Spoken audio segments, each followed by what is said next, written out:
இப்போ நம்ம நின்றுட்டு இருக்கிறது லிட்டில் இந்தியா மோனோ ரயிலோட என்ட்ரன்ஸ். இங்கேருந்து like internally we can connect across Singapore அப்படின்னு நிறைய நிறைய பேரோட ஜாதகங்கள் வந்து எனக்கு பார்க்க முடிஞ்சுது. மோரர்லெஸ் லைக் எங்கேயும் அவங்களுக்கு அந்த சின்ன சின்ன ஸ்ட்ரகிள்ஸ், ஒரு போராட்டம், சார் இன்னும் வேலை நல்லா செட்டில் ஆகலை, மேரேஜில் சின்ன சின்ன டிஸ்பியூட்ஸ் இருக்குது, குழந்தை லேட் ஆகுது, அதே மாதிரி இந்த குழந்தைக்கு வந்து சின்ன ஒரு ஆட்டிசம் ப்ராப்ளம், இதெல்லாம் எதனால் அப்படின்னு.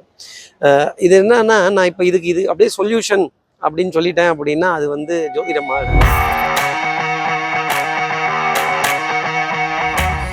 ஆஹா, இது நம்ம திருச்சி இன்டர்நேஷ்னல் ஏர்போர்ட் இல்லை? ஆமாம் ஆமாம். ஓ, இதுதாங்க நம்ம மலேசியா போகிற ஃப்ளைட்டு, ஏர் ஏஷியா. தூரமாக பார்க்க கொஞ்சம் சின்ன ஃப்ளைட்டாக தெரியுது, ஆனால் கிட்டக்க போக போக ரொம்ப பெரிய ஃப்ளைட்டாக தெரியுது. மோர் தென் 180 பேசஞ்சர்ஸ் இன்றைக்கி ட்ராவல் பண்ணுறாங்க. மலேசியா ஏர் ஏஷியா. நல்ல நல்ல நல்ல ஏர்க்ராஃப்ட், நல்ல கலர். இது வந்து உள்ளேருந்து பார்க்குறதுப்பா நவுறுப்பா, குறுக்க நிற்காத, போகணும்ல முன்னாடி. ஏன்னா சீட்லாம் ஒரே கருப்பு கலராக இருக்குது. சனி பகவானோட வரமோ இருக்கலாம். இது வந்து மலேசியாவில் இறங்கினதுக்கு அப்புறமா அந்த உள்ளூரில் நம்ம போகிற வந்து KLIA எக்ஸ்பிரஸ் அப்படின்னு சொல்லிட்டு ஏர்போர்ட்லேருந்து மலேசியா நமக்கு கனெக்ட் பண்ணுது. டெம்பரேச்சர் வந்து ஆல்மோஸ்ட் லைக் ஒரு 26லேருந்து 30 டிகிரி செல்சியஸ் அந்த மாதிரி தான். நல்ல க்ரீனரிஸு, பில்டிங்ஸ்லாம் நிறைய கன்ஸ்ட்ரக்ட் பண்ணிட்டு இருந்தாங்க. But well planned. ஸ்பேஸ் வந்து நிறைய கொடுத்துருந்தாங்க, ஒரு இடத்துக்கும் ஒரு வீட்டுக்கும் இன்னொரு வீட்டுக்கும். இந்த கன்ஸ்ட்ரக்ஷன்ஸ் ஒர்க்ஸ் எல்லாம் பார்க்கவே நல்லா இருந்தது. நல்ல ஸ்பீடு. ஒரு 30 minutes drive. We are connected to Kuala Lumpur, Malaysia ஏர்போர்ட்லேருந்து அப்படின்னு. அங்கே இமிக்ரேஷன் ப்ராசஸ் இதெல்லாம் கிளியர் பண்ணி வரதுக்கே, ஏர்போர்ட் விட்டு வெளில வரதுக்கே ஒரு கிட்டத்தட்ட 1/2 hour ஆச்சு, 3/4 மணி நேரம் ஆச்சுன்னா பார்த்துக்கங்களேன். It was a very good trip. அதே மாதிரி லார்ஜ் டால் பில்டிங்ஸ். மலேசியாவை பொறுத்தவரையிலும் நல்ல க்ரீனரிஸு, அதே மாதிரி பில்டிங்ஸ் அண்ட் கன்ஸ்ட்ரக்ஷன்ஸ் எல்லாம் ஒரு 40 ஃப்ளோர், 50 ஃப்ளோர், 60 ஃப்ளோர் அந்த மாதிரி தான். Again I didn't see any auto, 3-wheeler எதுவுமே பார்க்கல. All were 4-wheelers. நல்ல ட்ராவல் இருந்து. அதே மாதிரி ரயில்வே ட்ராக்குக்கு பேரலாகவே நமக்கு ரோட்ஸ் கனெக்ட் ஆகிருந்தது. கார்ஸ் ட்ராவல் பண்ணதோ, கார் ஒன்றுக்கு பின்னாடி ஒன்று கேப் விட்டு நின்னதோ, அதெல்லாம் ரொம்ப சூப்பராக இருந்தது அப்படின்னு தான் சொல்லணும். நல்ல ஸ்பீடாக வந்தாங்க. ஆல்மோஸ்ட் லைக் 100-120 km/h ஸ்பீடு அந்த KLIA எக்ஸ்பிரஸ் அப்படிங்கிறது. மோரர்லெஸ் லைக் அ மெட்ரோ ட்ரெயில்னு வச்சுக்கோங்களேன் ஒரு விதத்தில். அதனால் it was a superb journey. சிட்டியோட அவுட்ஸ்கர்ட்ஸ் தான் இது ஆக்சுவலாக. அதே மாதிரி railway tracks were so clean and neat. ஒரு குப்பை கூட அதில் நான் வந்து பார்க்கல. இந்த லேஸ் பேப்பரு, சிப்ஸ் பேப்பரு, தீனி பேப்பரு, ஸ்நாக் பேப்பரு. ரயில்வே ஸ்டேஷனுக்கு வெளியில் தான் ஷாப்ஸ் வச்சுருக்காங்களே தவிர internal railway station is so clean and neat, only meant for travellers. இவர் நம்மளை அங்கே அடையாளம் கண்டுபிடிச்சிட்டாருங்க மலேசியாவில் நம்ம சாப்பிட்ற இடத்துல.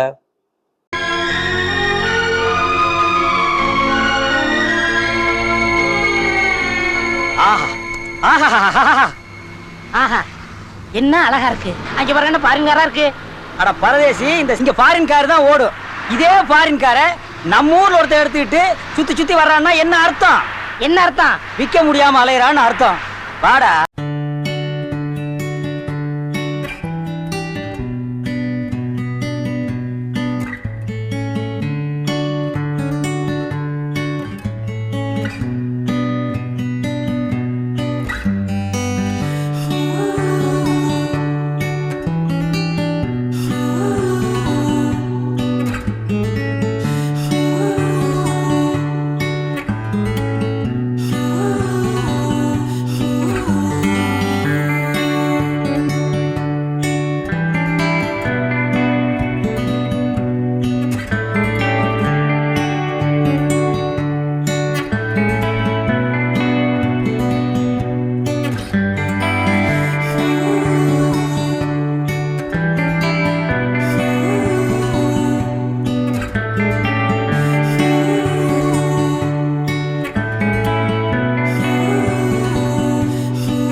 இப்போ நம்ம நின்றுட்டு இருக்கிறது லிட்டில் இந்தியா மோனோ ரயிலோட என்ட்ரன்ஸ். இங்கேருந்து like internally we can connect across Singapore அப்படின்னு நிறைய நிறைய பேரோட ஜாதகங்கள் வந்து எனக்கு பார்க்க முடிஞ்சுது. மோரர்லெஸ் லைக் எங்கேயும் அவங்களுக்கு அந்த சின்ன சின்ன ஸ்ட்ரகிள்ஸ், ஒரு போராட்டம், சார் இன்னும் வேலை நல்லா செட்டில் ஆகலை, மேரேஜில் சின்ன சின்ன டிஸ்பியூட்ஸ் இருக்குது, குழந்தை லேட் ஆகுது, அதே மாதிரி இந்த குழந்தைக்கு வந்து சின்ன ஒரு ஆட்டிசம் ப்ராப்ளம், இதெல்லாம் எதனால் அப்படின்னு.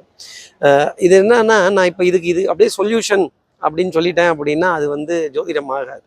இந்த நட்சத்திரத்துக்குன்னு ஒரு தலையெழுத்து இருக்குது, இந்த நட்சத்திரத்துக்குன்னு ஒரு விதி இருக்குது. அதான் சொன்னேன் இல்லையா, தசாபுத்திகள் ரொம்ப முக்கியம். கிரகங்களோட சேர்க்கை, எந்த கிரகம் ஜாதகத்தோட சேர்ந்து இருக்குது, அது நட்புள்ள கிரகமா, அது பகை கொண்ட கிரகமா, இதெல்லாம் வச்சு தான் ஒருத்தரோட வாழ்க்கையை தீர்மானிக்க முடியுமா? சார் ஜோசியத்தில் இந்த ப்ரூஃப் எல்லாம் இருக்கா, இதை நான் நம்பலாமா? இங்கேயும் கோவில்கள், வழிபாடுகள், பிரார்த்தனைகள், பயங்கர கும்பல்.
சனிக்கிழமை ஒரு ஆஞ்சநேயர் கோவில் மலேசியாவில் உள்ளே போகிறேன். அவ்வளோ பேர் உழுந்து உழுந்து கும்பிடுறாங்க, தியானம் பண்ணுறாங்க, எள்ளு தீபம் ஏற்றுறாங்க. They have some prayers inside உள்ளே இருந்து அந்த பிரார்த்தனையை வெளில சொல்லிகிட்டே இருக்காங்க. இந்த பக்தி தன்னை காப்பாற்றும் அப்படின்னு நம்புகிறாங்க. அதுதான் அந்த நம்பிக்கை தான். அப்போது இது கரெக்டான பக்தியா அப்படிங்கிறது ஒரு கேள்வி இருக்குது. உங்களுக்கு இன்னும் புரிகிற மாதிரி சொல்லணும் அப்படின்னா, நான் ஊர்லேருந்து ஒரு சார்ஜர் எடுத்துகிட்டு வந்தேன். அது இங்கே ஃபிட் ஆகலை, சார்ஜ் வரல. என்ன பண்ணேன், நான் ஃபோன் அடிச்சு ஃப்ரெண்டு, இல்லை சார் உள்ளே போகுது ஆனால் சார்ஜ் வரமாட்டேங்குது, இது இது இது என்ன இதுன்னு எனக்கு தெரியல, ஆனால் நம்ம ஊரில் இது நல்லா தான் வேலை செஞ்சுட்டு இருந்தது அப்படின்னு அவர் சொன்னார். இல்லைங்க, இங்கே ப்ளக்கு வந்து ஸ்கொயர் ப்ளக்கு, இது உள்ளே போகும் ஆனால் சார்ஜ் வராது அப்படின்னா. எனது சார்ஜ் வராதா? அப்போ நம்ம பண்ணுற எல்லா பிரார்த்தனையும் அது பிரார்த்தனை கிடையாது. தெய்வத்துக்கிட்ட பேசுகிறதுக்குன்னு ஒரு மெத்தட் இருக்குது. இந்த பக்தி 4 விதம் பண்ணும். முதல் பக்தி இந்த கோவில் அட்டண்டன்ஸு, நீ என்ன பாரு நான் ஒன்றை பார்க்குறேன், தரிசனம் பண்ணுறேன், இது. ரெண்டாவதாக ஒரு பக்தி இருக்குது, எந்த கோவிலில் எதை பண்ணணும் அப்படின்னு. குருவாயூரில் தான் துலாபாரம், பாக்கி இருக்க கோவிலெல்லாம் துலாபாரம் கிடையாது. திருப்பதியில் தான் மொட்டை. ஸ்ரீரங்கத்தில் வெள்ளி பொருட்கள் தானம். சுக்கிரஸ்தலம் திருப்பதி, சந்திரஸ்தலம் சார், சந்திர தசை, சந்திரன் பாதிக்கப்பட்டவர்கள், சந்திரன் பெரிய அளவுக்கு இருக்கிறவங்க, இவங்கெல்லாம் எங்கே போகணும்? அங்கே திருப்பதி. அதற்கும் நேரம் இருக்குது, காலம் இருக்குது. அப்போது அது வேலை செய்யும். ஒரு சார்ஜருக்கே இந்த நிலைமை. அப்புறம் என் ஃப்ரெண்டு ஒருத்தர் கொண்டு வந்து அந்த 3-வே ஸ்கொயர் பின் உள்ள சார்ஜர் கொண்டு வந்து கொடுத்தாரு. அதை உள்ளே போட்டோன்னா ஃபோனில் சார்ஜ் ஏறுது, சார்ஜ் வருது, கரெக்டாக வேலை செய்யுது. இது எப்படி சாத்தியமாகுது? அப்போது ஏதோ ஒரு பிரின்சிபல் இந்த உலகத்தில் இருக்குல்ல, அந்த பிரின்சிபல் எதுங்கிறத தெரிஞ்சுக்கிறதுக்கு நமக்கு ஜோதிடம் பயங்கரமாக கை கொடுக்கும். இப்போ இது இல்லைன்னு வச்சுக்கோங்களேன், ஒரு டிசிப்ளினால் லைஃப்குள்ளே யாரும் வரமாட்டாங்க. ஒரு பாவ புண்ணியத்தை சார்ந்து திருப்பி பார்க்க மாட்டாங்க. எது புண்ணியம் அப்படிங்கிறத தேட மாட்டாங்க, எது பாவம் அப்படிங்கிறத புரிஞ்சுக்க மாட்டாங்க. மூணாவதாக ஒரு பக்தி இருக்குது, அபிஷேகம், அலங்காரம், அன்னம் தானம் இடப்படணும். அப்போது பகவத்கீதை தான் நம்ம தேசத்தோட பெருமை. தெரிஞ்சுக்கங்க, what my country is famous for அப்படிங்கிற கேள்வி கேட்டால் பகவத்கீதை, கீதா உபதேசம். சார் சூப்பர் சார் இந்த கீதா உபதேசம் அப்படின்னு. அப்போ இந்த கீதா உபதேசத்தில் கிருஷ்ணர் உபதேசம் பண்ணதுக்கப்புறமா அர்ஜுனன் அவ்வளோ கேள்வி கேட்குறான், எது தர்மம் நீ சொல்லு. எது தர்மமா? ரொம்ப பெரிய கேள்வியாக இருக்கே. பசித்தவனுக்கு சோறு, படித்தவனுக்கு வேலை, தாய் தகப்பன் பாதுகாக்கப்படணும், குழந்தைகள் போற்றப்படணும், இப்போது விவசாயம் செழிக்கணும், இதெல்லாம் தர்மம் அப்படிங்கிறார். பசுக்கள் காப்பாற்றப்படணும், பசுக்கள் தானம் கொடுக்கப்படணும், தானம் பெறப்படணும் அப்படின்னு. இப்போ இதெல்லாம் இல்லைன்னா இதெல்லாம் டெஸ்ட்ரக்ஷன் ஆகிடும். வேதங்கள் போற்றப்படணும், வேதங்கள் சொல்லப்படணும். அது என்ன வேதம் சொல்கிறது, வேதம் போற்றணும் அப்படின்னா? இப்போ பரிகாரம்னு கேட்குறாங்க, இங்கேயும் சிங்கப்பூர்லேயும் கேட்குறாங்க, மலேசியாலேயும் கேட்குறாங்க. ஏன் கேட்குறாங்க அப்படின்னா, அவங்க ட்ரை பண்ணி சக்ஸஸ் ஆகலை. சார் முயற்சி செஞ்சோம், எங்களுக்கு என்னவோ தெரில, வேற ஏதோ இருக்குன்னு எங்களுக்கு தெரியுது, சரிப்பட்டு வரலை, வாழ்க்கை வசப்படலை. என்ன பரிகாரங்கள் அப்படின்னா, மகாவிஷ்ணுவோட 10 அவதாரங்கள் தான் பரிகாரம். இது மச்ச அவதாரத்திலே சோமனை கொன்று வேதங்கள் காத்தனை, கிருஷ்ணா அவதாரத்தில் பசுக்களை காப்பாத்துறார், வாமன அவதாரத்தில் தான தர்மத்தை காப்பாத்துறார், ராமா அவதாரத்தில் தாய் தகப்பனை காப்பாத்துறார், நண்பர்களை காப்பாத்துறார், எல்லாத்தையும் நண்பன் ஆக்கிக்கிறார், விபீஷணனுக்கு ராஜயோகத்தை தரார், சுக்ரீவனுக்கு ராஜயோகத்தை தரார், சுக்ரீவனை வாலிகிட்ட இருந்து காப்பாத்துறார். இப்படி காப்பாத்து, ப்ரொடெக்ட் பண்ணு, சேவ் பண்ணு, நீ கொண்டு போய் கொடு அப்படின்னு. இப்போ என்னன்னா, மச்ச அவதாரத்திலே சோமனை கொன்று வேதங்கள், அது என்ன வேதத்தை எப்படி நான் காப்பாற்றுறது? வேத பாடசாலை, வேதம் சொல்ற புரோகிதர்கள் உண்டியல்ல எல்லாம் காசு போடக்கூடாது. ஆக்சுவலா அது உண்டியல்ல போடுறவங்க அது அவர்களுடைய விருப்பத்தை பொறுத்தது. ஆனா முக்கியமா என்ன பண்ணணும்னா, புரோகிதர்களுக்கு தானம், அந்த வேதம் சொல்பவர்களுக்கு, தெய்வத்தை தொட்டு பணிவிடை செய்பவர்களுக்கு, பூஜை செய்பவர்களுக்கு, வேத மந்திரம் ஓதுபவர்கள், எது உங்க பேர் சொல்லுங்க, நட்சத்திரம் சொல்லுங்க, கோத்திரம் சொல்லுங்க, ராசி சொல்லுங்க, இதை வருஷம் ஒரு தடவை 6, 8, 12, 21, 108ன்னு கணக்கு இருக்கு, இதன்படி செய்யணும். இல்லையா வருஷத்துக்கு ஒரு தடவை அப்பா தாத்தா பாட்டி இதில் இறந்துருந்தாங்கன்னா அந்த நாளன்னைக்கு, இல்லைங்க நல்லா கேட்டுக்கோங்க, நாளன்னைக்கு படையல் போடுறது அது சுமாராக தான் வேலை செய்யும்.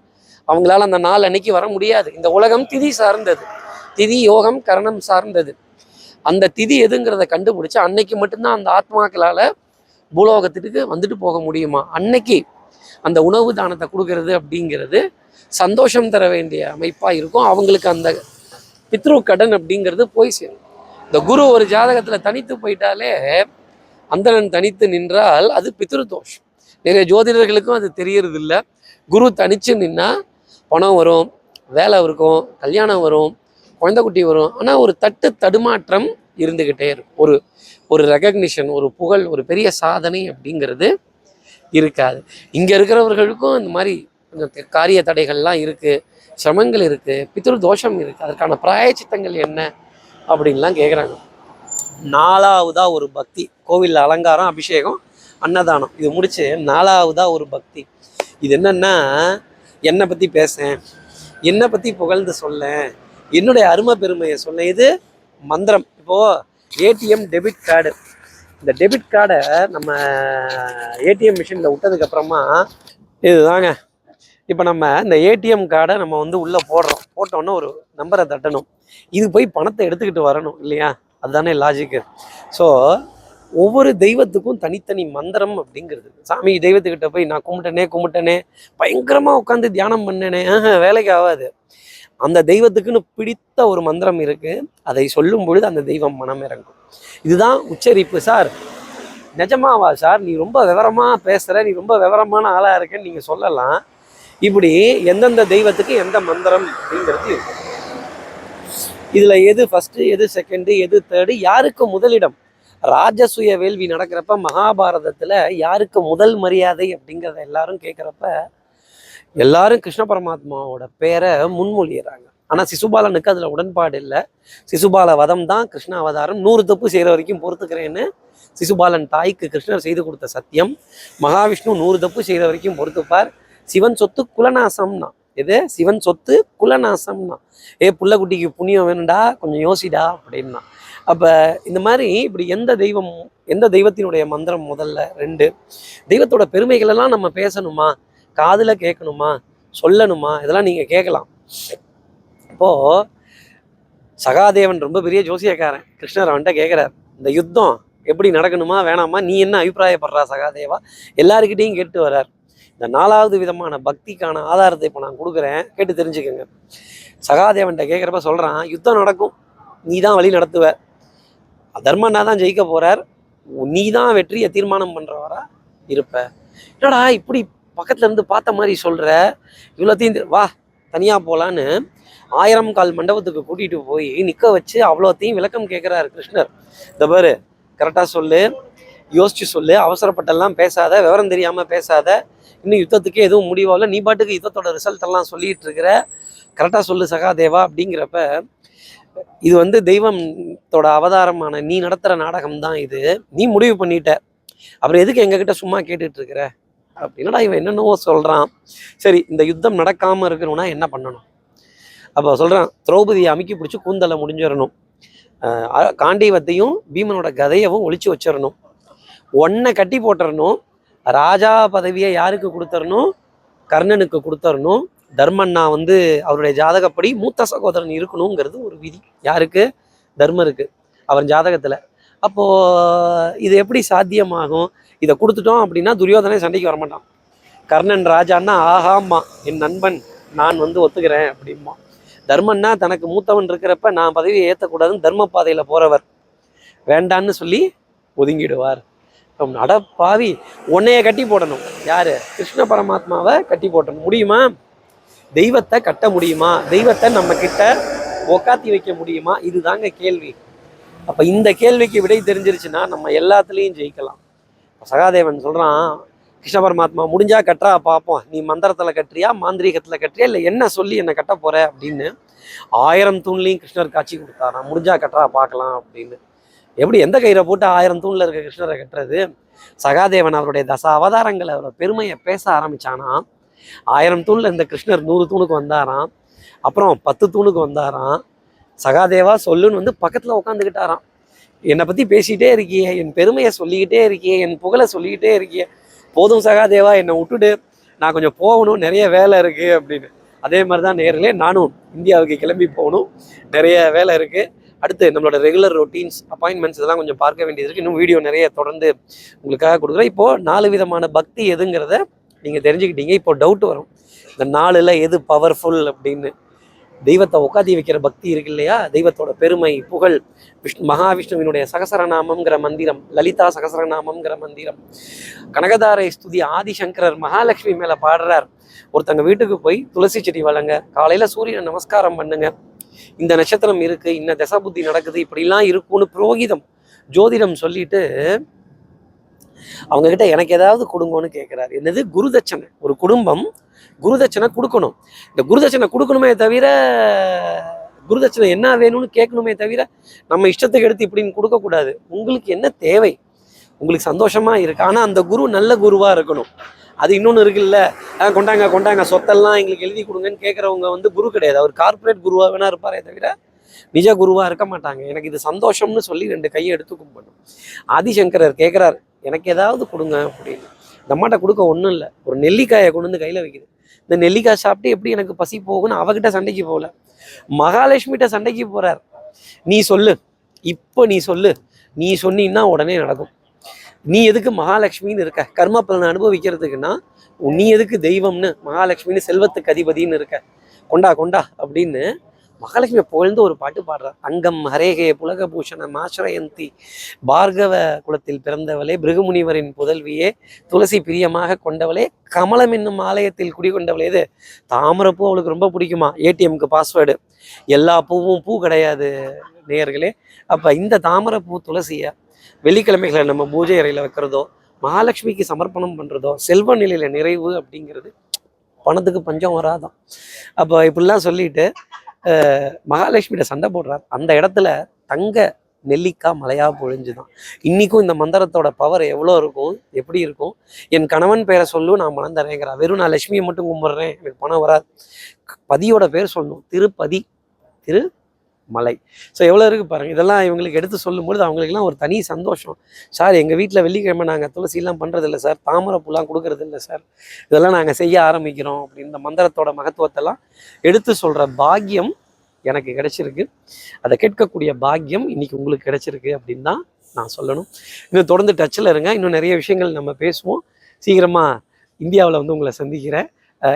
சுகமான சந்தோஷமான 2 பிரயாணம், மலேசியாலேயும் சரி சிங்கப்பூர்லேயும் சரி. அந்த மக்களுக்கு, அந்த அன்பர்களுக்கு, நண்பர்களுக்கு எனக்கு வீட்டில் உணவிட்டு நன்றின்னு சொல்லி நான் முடிச்சிட முடியாது.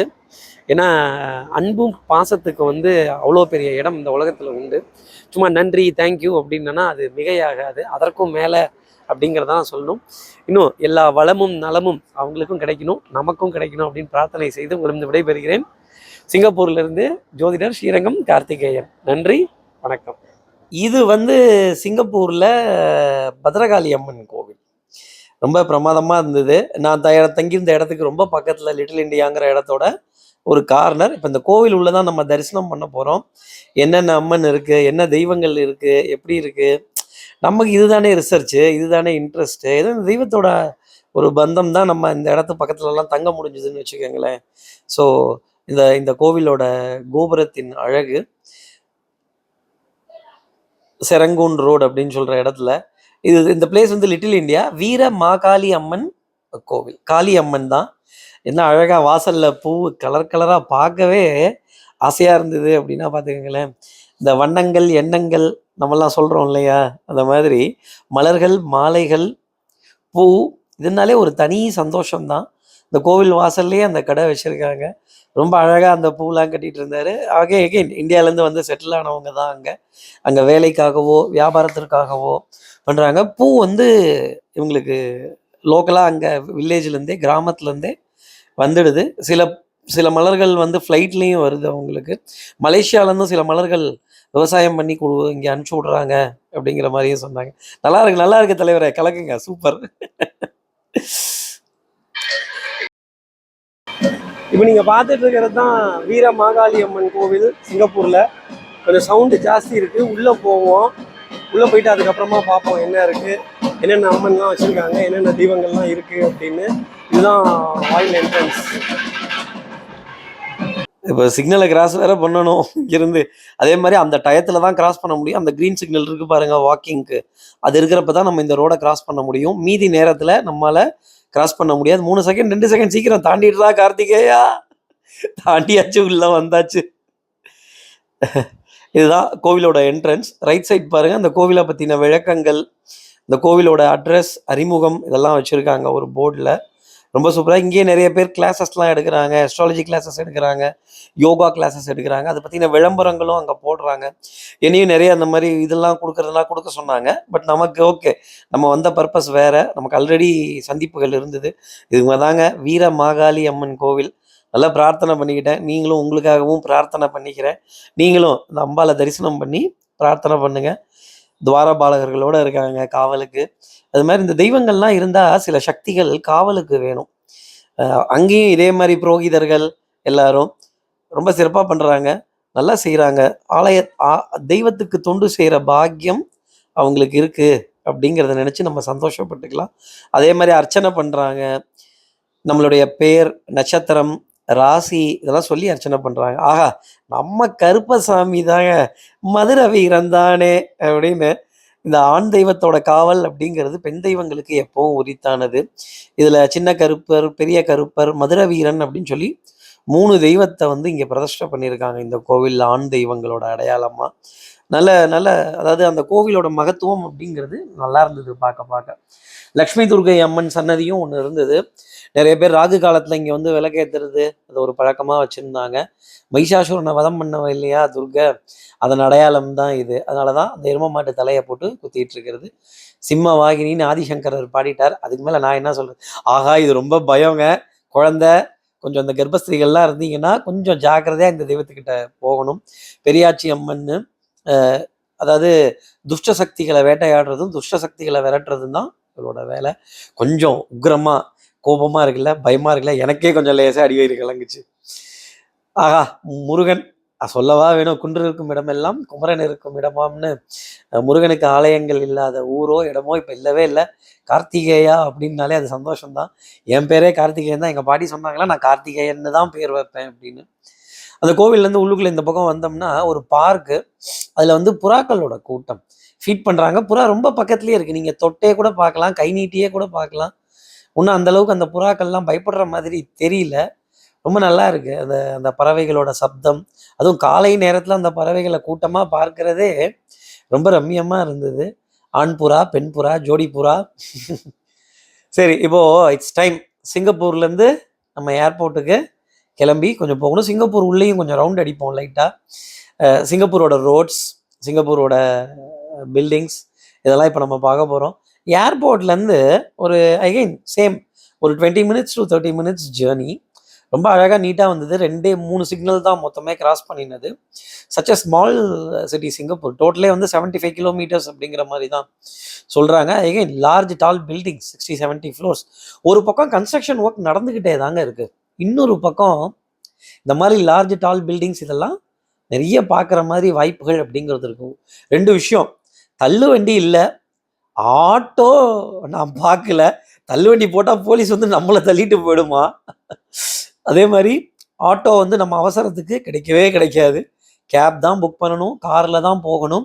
அதே மாதிரி drivers so polite, so humble. எனக்கு அங்கே என்னை வந்து அவங்க என்னோட லக்கேஜை தொடக்கூட விடலை. Sir we will do, thank you, அவ்வளோ ஒரு கர்ட்டசி. அந்த சர்வீஸ் இண்டஸ்ட்ரி எப்படி இருக்கும் அப்படிங்கிறது, அந்த சர்வீஸோட என்ஜாய்மெண்ட், அந்த ஓனர்ஷிப்போட என்ஜாய்மெண்ட், அப்பா இவ்வளோ கர்ட்டசியா, இவ்வளோ பணிவா அப்படின்னு ரொம்ப வியந்துட்டேன். நானே ரொம்ப ஹம்பிளாக தான் இருப்பேன், கோவம்லாம் படமாட்டேன், டவுன் டு எர்த்தாக தான் இருப்பேன். அவங்க பயங்கரமாக என்னை விட டவுன் டு எர்த்தா, no we will take your luggage அப்படின்னு சொல்லி அந்த டோரை எனக்கு முன்னாடி அவங்க வந்து இறங்கி ஓப்பன் பண்ணி எனக்கே ஒரு மாதிரி ஆச்சரியமாக இருந்தது. சிங்கப்பூர் ஏர்போர்ட்டில் இருக்க வாட்டர் ஃபால்ஸ் என்ன அழகு பாருங்களேன், எவ்வளோ அளவுக்கு இன்ஃப்ராஸ்ட்ரக்சர் டெவலப் பண்ணிட்டாங்க. இதுதாங்க நம்ம தங்கியிருந்த ரூம். இதில் தான் வந்து நான் ஸ்டே பண்ணியிருந்தேன். நீங்களும் if you find an opportunity to reach Singapore அப்படின்னா இந்த செக்இன் லிட்டில் இண்டியாங்கிற ஹோட்டலை யூஸ் பண்ணிக்கலாம். மோர்லே ஃபீல் லைக் பெங்களூரில் இருந்த மாதிரியே தான் இருந்தது.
விநாயகனே வினை தீர்ப்பவனே வேலமுகத்தவனே ஞாழ முதல்வனே குணாநிதியே குருவே சரணம். ஸோ வெல்கம் டு சிங்கப்பூர் அப்படின்னு சொன்னது போக இப்போ சிங்கப்பூர்லேருந்து பிரியக்கூடிய ஒரு தருணம். ஸோ ஒரு நல்ல trip. It was in Malaysia and Singapore. Simply super. அங்கே மக்களினுடைய அன்பு, வீட்டுக்கு கூட்டிகிட்டு போய் அவங்க சாப்பாடு போட்டு அவங்க குடும்பத்தில் ஒருத்தராக நினச்சி நிறைய விஷயங்கள் கேட்டு அதற்கான சொல்யூஷன் நான் எதுவும் பெருசாலாம் கொடுக்க போகிறதில்ல. பட் நான் சொல்லக்கூடிய வார்த்தைகள் அதுதான். அதே மாதிரி மலேசியாலேயும் நிறைய அகாமடேஷன் அதெல்லாம் நீங்கள் பார்த்துட்டு இருந்தீங்க. இங்கே சிங்கப்பூரில் லிட்டில் இந்தியா அப்படின்னு ஹோட்டல் செக்இன் அப்படின்னு. So wonderful building. Old traditional British colonial ஸ்டைலில் ஒரு பில்டிங். ஐ ஹோப் இது ஒரு செட்டியார் வீட்டுக்குள்ளே இருந்த ஒரு ஃபீல் தான் எனக்கு இருந்ததே தவிர ஒரு ஒரு ஒரு ஒரு லேட்டஸ்ட் இதில் இருக்கும் அப்படிங்கிற மாதிரி இல்லை. It was a very good feel actually. Superb hotel check in அப்படின்னு. இப்போ யாராவது நீங்கள் சிங்கப்பூர் வரணும் இல்லை வந்தீங்க அப்படின்னா you can make use of this hotel check in for your accommodation. Single double இது எல்லாமே கொடுக்குறாங்க. அதே மாதிரி ஒரு நல்ல ஒரு அனுபவமாக இருந்தது. இங்கேயும் மக்கள் கேட்கும்போது நிறைய கேள்விகள் அவங்களுக்குள்ள. சார் அடுத்து எப்படி சார் போகும், இது இந்த மாதிரி இருக்கு, இது வசப்படலையே, இந்த வாழ்க்கை வசப்படலை அப்படிங்கிற விஷயம் ஜோதிடத்தில் தொடர்ந்து இருந்துக்கிட்டு தான் இருக்கும். இப்போ அவங்க கேட்குற கேள்விகள்லாம் நான் எஸ் நோ ஆமாம் இதை இப்படி செய்யுங்க அப்படி செய்யுங்கன்னா இது வந்து கவுன்சிலிங்காக போயிடும். அதாவது இந்த விட்லாச்சாரியார் படத்தில் வர மாதிரி வேற ஏதோ ஒன்று இங்கே டச் பண்ணோம்னா இந்த பக்கம் இருக்கிறதெல்லாம் நல்லபடியாக நமக்கு நகர்ந்து போய்கிட்டே இருக்கும். அது ரொம்ப ஆச்சரியமாக இருக்கும் நமக்கு. இன்றைக்கும் இந்த உலகத்தில் வாழ்கிறதுக்குன்னு ஒரு ரகசியம் சொல்லியிருக்காங்க. ஒரு ஜோதிடர் அந்த ரகசியத்தை சொல்லணும். ஒரு நட்சத்திரத்தோட ரகசியம் என்ன, ஏன் இந்த நட்சத்திரத்தில் நீங்கள் பிறந்திருக்கீங்க, இந்த நட்சத்திரம் என்ன பண்ணும். ஏற்கனவே இதிகாசத்துலேயும் புராணத்துலேயும் அந்த நட்சத்திரம் இருக்கும். இந்த இடத்துல நான் ஒரு வீடியோ போட்டிருக்கேன், ஜோதிடம் ஏமாற்று வேலை அப்படின்னு. ஜோதிடம் ஏமாற்று வேலையாங்கிற கேள்வி தான் அந்த வீடியோ. ஆக்சுவலாக உங்களுக்கு டைம் கிடச்சிது அப்படின்னா கண்டிப்பாக அந்த எல்லாருமே போய் பாருங்கள், டைம் ஸ்பெண்ட் பண்ணி பாருங்கள். அதில் அவ்வளவு விளக்கம் கொடுத்துருக்கேன். ஒரு ஜோதிடர்கிட்ட ஒரு ஜாதகத்தை எடுத்து வச்சு நம்ம என்ன கேட்கணும், எப்படி போகணும், எனக்கு என்ன திசை நடக்குதுங்கிறத நீங்கள் ஃபஸ்ட்டு தெரிஞ்சுக்கணும். அதே மாதிரி என் நட்சத்திரம் என்ன, ராசி என்ன, நட்சத்திரத்தினுடைய பாதம் என்ன. பெரும்பாலும் இந்த 1ஆம் பாதம் 4ஆம் பாதத்தில் வரவர்கள் மல்டி டாஸ்கிங் பர்சனாலிட்டியாகவே இருந்துட்டு இருக்காங்க. அது இங்கேயும் பார்க்குறேன், நம்ம ஊர்லேயும் பார்த்துட்டு இருக்கேன். அப்போது ஏதோ ஒரு சக நிகழ்வு எல்லாத்துக்கும் ஒன் ஆர் த அதர் வேலை வந்துக்கிட்டே இருக்குல்ல. ஸோ இது ஒரு நல்ல எனக்கு ஒரு மெமரபிளான ஒரு ட்ரிப்பாக இருந்தது. மெமரபிளான ஒரு அனுபவம். நிறைய கடல் கடந்து வாழக்கூடிய இந்தியர்கள், தமிழர்கள், இலங்கை வாழ் தமிழர்கள் எல்லாத்தையும் சந்தித்து பேச முடிஞ்சுது. ஜோதிடத்தோட விளக்கங்கள்லாம் சொல்ல முடிஞ்சுது. தேவர் ஹைலி இம்ப்ரெஸ்ட். அதை நான் சொல்லக்கூடாது, நான் எப்படி சொன்னேங்கிறத அது அவங்க தான் சொல்லணும். பார்ப்போம் அவங்கக்கிட்டேருந்து அந்த சில ஃபீட்பேக்ஸ் எல்லாம் எப்படி வருது என்ன அப்படிங்கிறத பார்ப்போம். அவங்க என்ன கமெண்ட் சொல்கிறாங்க அப்படிங்கிறதையும் பார்ப்போம். அதே மாதிரி நம்ம நேயர்களும் வாழ்க்கையில் ஒரு நம்ம விருப்பப்படி அந்த வாழ்க்கை இருக்கா அப்படிங்கிற ஒரு கேள்வியை நம்ம கேட்கணும். இது கேட்டுட்டோம்னா இந்த உலகத்தில் வாழ்கிறதுக்குன்னு சில ரகசியங்கள் கொடுத்துருக்காங்க. அதன்படி நம்ம போனோம் அப்படின்னா லைஃப்பில் வெற்றி பெறும். இப்போது இந்த ஸ்ட்ரகிள்ஸ் இல்லை, ஒரு போராட்டம் இல்லை, ஒரு மனக்கசப்பு இல்லை அப்படின்னா நம்ம யாருமே இதெல்லாம் திரும்பி பார்க்க போகிறதில்ல, இது ஏன்னு தெரிஞ்சுக்க போகிறதில்ல. அதுதான் புரிதல். நாம் பிளான் போட்டது எல்லாம் நடந்துச்சா, என்னுடைய நியாயமான ஆசைக்கும் என்னுடைய நியாயமான விருப்பத்திற்கும் ஒரு இடம் உண்டு. அது நடக்கலை அப்படிங்கிறப்ப ஏதோ ஒரு துஷ்கர்மம் நம்மளை விரட்டுது அப்படின்னு அது என்ன அப்படிங்கிறத நம்ம தெரிஞ்சிட்டோம்னா ரொம்ப நல்லா இருக்கும். ஸோ இப்போது சிங்கப்பூர் மக்களுக்கும் மலேசியா மக்களுக்கும் ஒரு நன்றி கூறி இந்த தருணத்தில் ஸோ எல்லாருக்கும் ஒரு பாய் சொல்லி உங்களிடமிருந்து விடைபெறுகிறேன். சிங்கப்பூர்லேருந்து ஜோதிடர் ஸ்ரீரங்கம் கார்த்திகேயன். நன்றி, வணக்கம்.